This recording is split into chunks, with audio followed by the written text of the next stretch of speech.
Hello, it's me, Alex the Hunted, and welcome to my series of reviews when it comes to Godzilla Singular Point. Now, this is definitely going to be, Hello, it's me, Alex the Hunted, and welcome to my series review of Godzilla Singular Point, where I'm going to watch every episode. I'm not going to react to it, I'm not going to be a reaction channel, but I'm going to watch every episode and then give my initial thoughts of what I thought of each episode. And because there are 13 episodes, and I really, to binge them all would be like 6 hours, and then also to do my thoughts on each episode would take forever. I'm going to do them in parts of episode 1 to 3, and then 4 to 6, then 7 to 9, and then 10 to 13 is how I'm going to do it. And then I'll give my whole series review of how I thought the whole series was.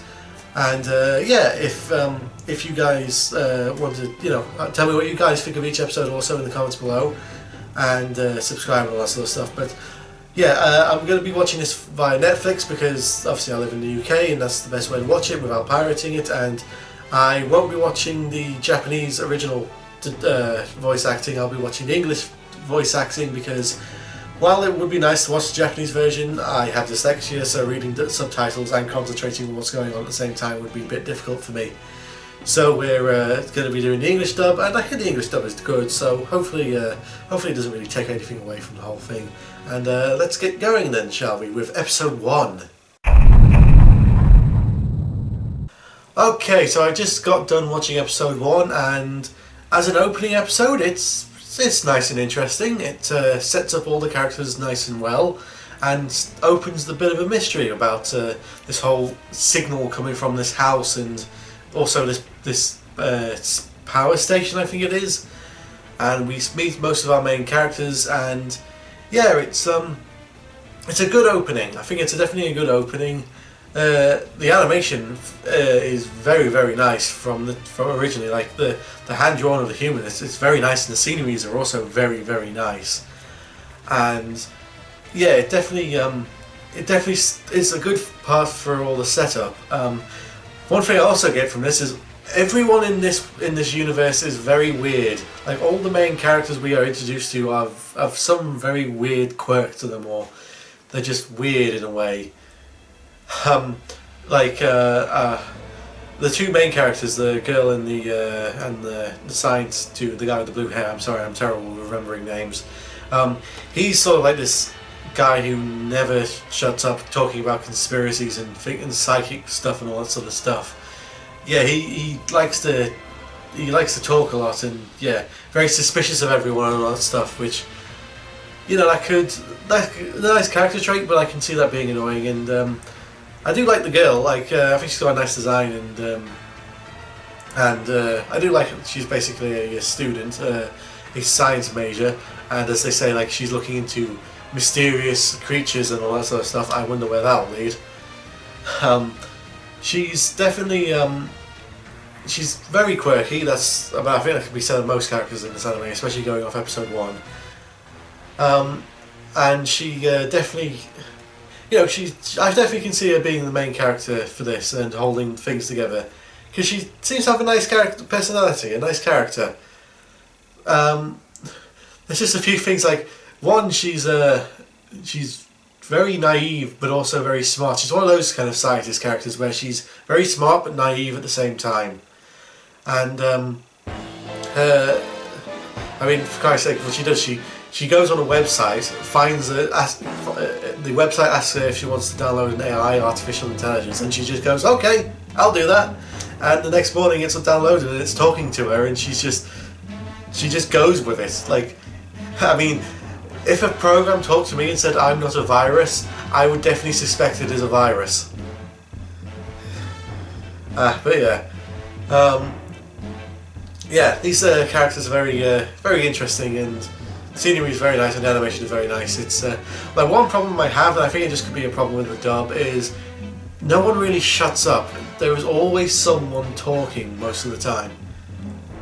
So a lot of scenes I think would be better if they were just shown and they didn't have someone talking over them.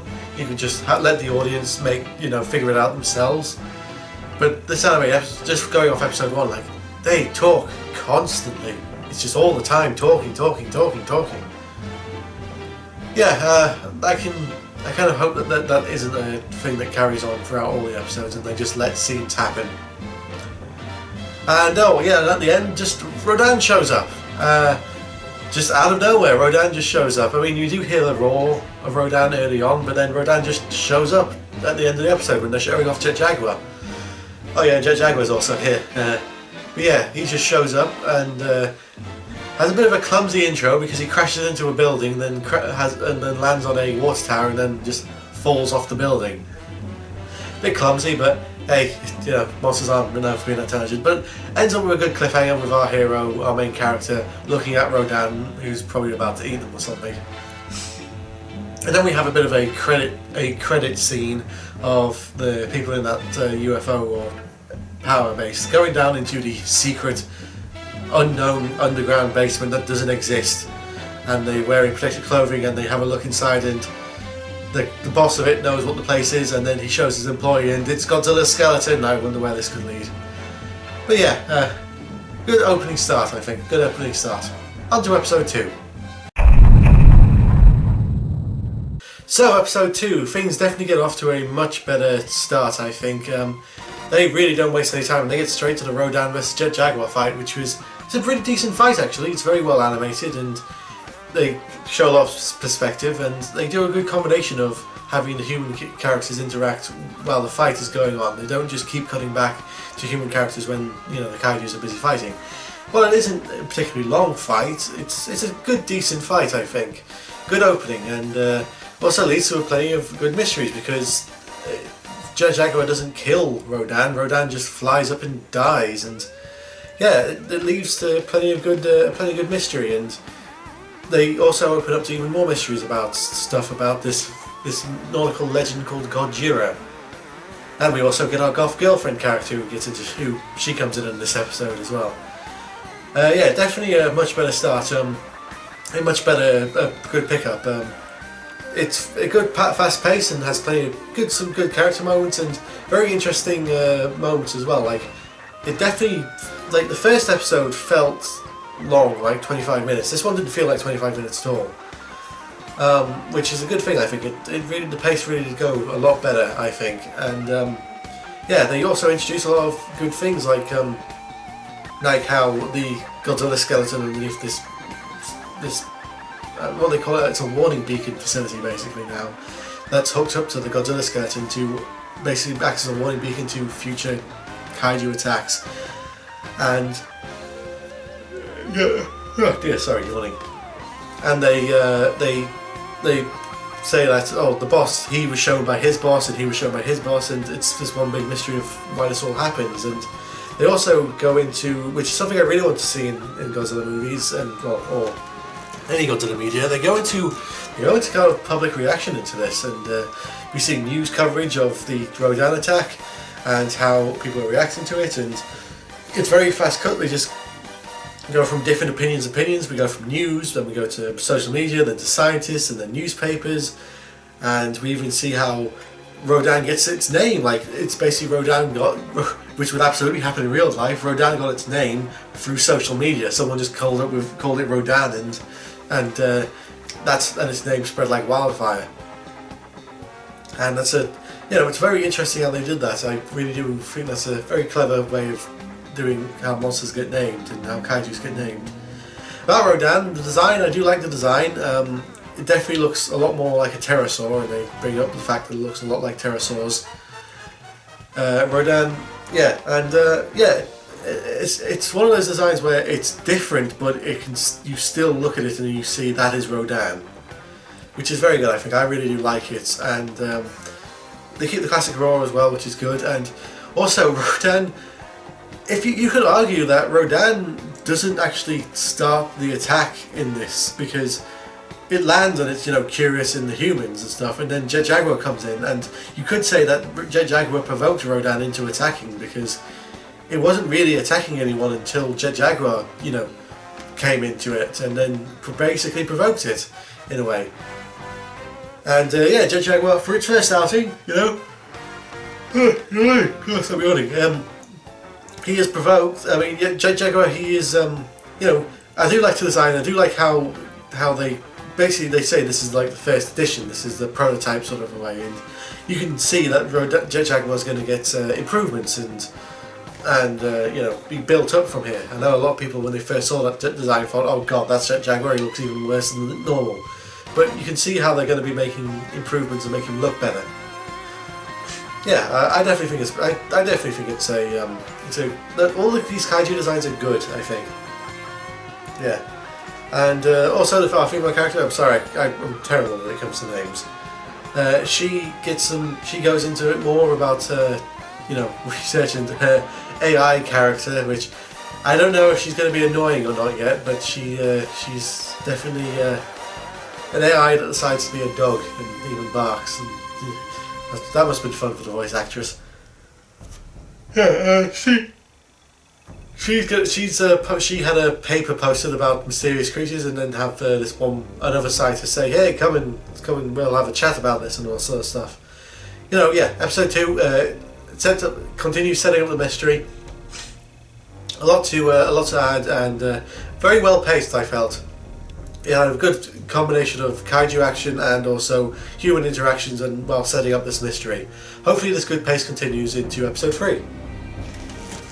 Also, I forgot to mention this in my initial review, but I do like how they have a version of the Retosaurus from Beast from 20,000 Fathoms. They just reference it. I mean, I do really like how there's just little kaiju references all over this anime. It's really interesting. I do like it. So let's go into episode 3.